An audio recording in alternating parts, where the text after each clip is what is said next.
Dulu memusuhi, sekarang mendekati.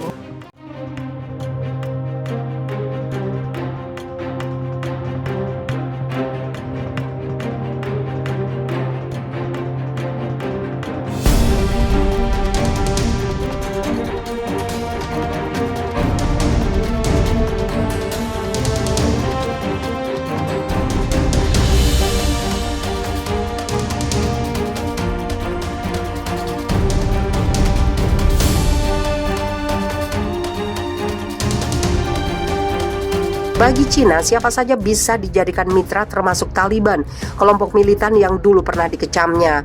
Beberapa hari belakangan terlihat Cina melakukan pendekatan dengan pasukan Taliban, bahkan mempromosikan kelompok itu sebagai sosok yang berbeda.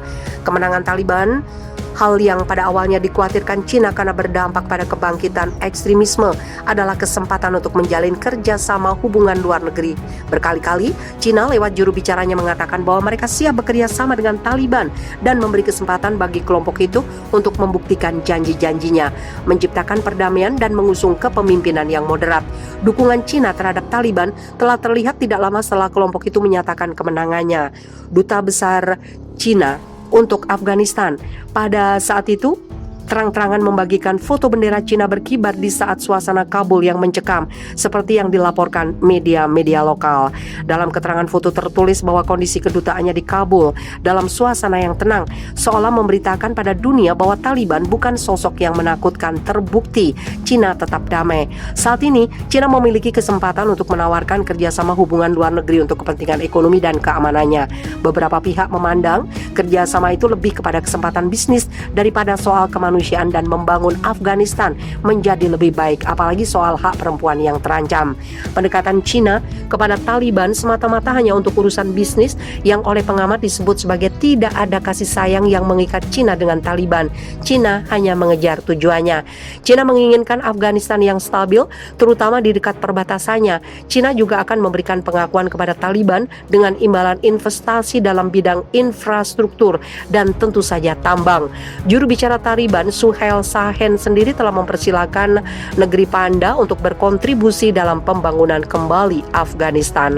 Pejabat Cina mengakui bahwa mereka tidak dapat memastikan apakah janji Taliban untuk menghindari ekstremisme akan tetap berlaku, namun kejatuhan Afghanistan tanpa banyak perlawanan menunjukkan bahwa Taliban menikmati legitimasi yang diperolehnya. Kemenangan Taliban adalah kesempatan bagi Cina untuk semakin melakukan pendekatan yang nampaknya disambut baik oleh kelompok itu. Di saat bersamaan, kemenangan Taliban juga menjadi kesempatan bagi Beijing untuk menikmati saat-saat Amerika dikecam oleh banyak pihak, termasuk politisinya di dalam negeri karena dianggap gagal menangani Afghanistan sekutunya.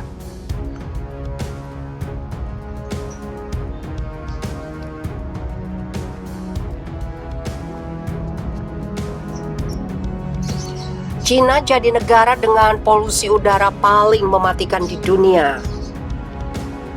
Persoalan global yang terus menjadi perhatian adalah soal polusi udara. Organisasi Kesehatan Dunia menyebut 5,5 juta orang meninggal karena polusi udara setiap tahunnya. Dikutip dari The Independent, peneliti spesialis obat pernafasan dari Imperial College London, Profesor Qian Fan Chung, mengatakan Cina dan India merupakan dua negara paling berpolusi di dunia. Daerah yang paling tercemar adalah di Cina dan India dan juga beberapa belahan dunia lainnya, kata Chung. Chung menyebut polusi udara di London melebihi batas normal yang ditetapkan Uni Eropa. Meski begitu, polusi di London tidaklah seberapa dibanding dengan kota besar di Cina dan India seperti Beijing dan New Delhi. Di antara Cina dan India, Cina merupakan negara dengan pencemaran udara paling mematikan di dunia. Sekitar 1,6 juta orang meninggal karena polusi ini di Cina setiap tahunnya. Terkait hal ini, pemerintah Cina telah berjanji untuk membuat langit mereka biru kembali, salah satunya dengan mengalihkan fokus ke energi baru terbarukan dibanding baja atau batu bara. Hal kontroversial yang disampaikan Cina terkait hal ini adalah niat mereka untuk membatasi populasi Beijing dan Shanghai. Cina ingin mereka melawan apa yang disebut penyakit kota besar. Seperti diketahui, populasi Beijing akan mencapai 23 juta jiwa pada 2020, sedangkan Shanghai akan memiliki populasi 25 juta jiwa pada 2035.